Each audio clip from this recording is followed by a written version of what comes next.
Within its player base, Call of Duty has various levels of skill. That said, I don't think anybody enjoys losing. Nobody enjoys going negative at the end of the match. For every time there's a player with a 4 KD, 4 players have to die. That said, I think a higher skilled player is not necessarily beneficial to Call of Duty and Warzone from a business perspective, unless they're like a streamer or somebody giving promotional support for the game. I think this is part of the reason why the matchmaking has become what it has today, as well as just a lot of the game design also. Activision doesn't want one player to be able to run around and ruin the experience of 6 others, or even more than that on Warzone. Think about the financial implications of one player causing 6 or more players to quit playing the game. Think of all the future potential purchase games lost when there's a yearly release. Think of all the potential lost battle passes, sales, or lost bundles, all that. Even if the high kill death ratio player is a whale, which is probably not the case because it seems like you can only justify buying so many different operators who you can only see their gloves anyways unless you're at the main menu or whatever. You can only have like one of them on at a time, and then if you're a multiplayer you can switch factions and have 2 of them or whatever. But I mean, how often do you really switch them around and all that, and what benefit do they really bring at the end of the day?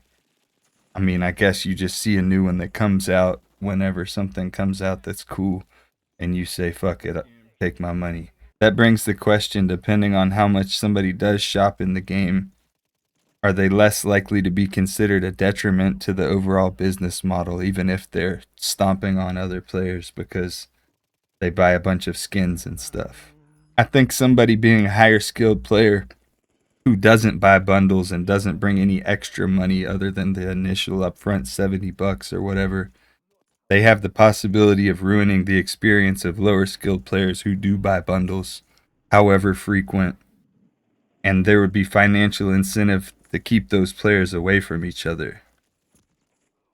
The only time I think that a higher skilled player would be matched against lower skilled players would be to essentially be a commercial for the new bundle skin so that lower skilled players see them using it and think that's why they're getting beat. I gotta go buy that myself.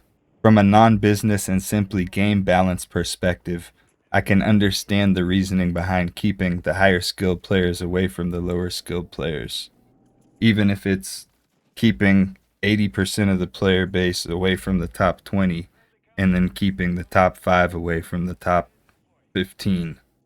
Something like that, just for the simple sake of nobody's experience being ruined, nobody's illusion of being the best being ruined. And with all of that said,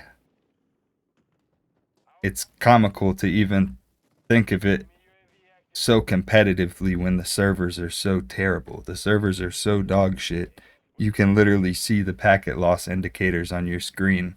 Sometimes when you're about to come around a corner and there's an enemy pre-aiming it, or you can see the packet loss indicators on the enemy kill cam, or you can see it when you're in the middle of a gunfight at the top left of your screen near your mini map. It it's like the game's not competitive when it's on over the internet against random players from who knows where. They could be within a variety of ranges of ping. Even if you're using something like a net Duma to try to like geofence and make it so you're forcing yourself onto a server within a certain radius from your geographic location, that doesn't make sure that everybody in your lobby's within that location. That's just the server you're connecting to. There could still be somebody with 200 ping connecting from China or some shit. So it's like ping is not king, and there's only so serious that you should take this shit.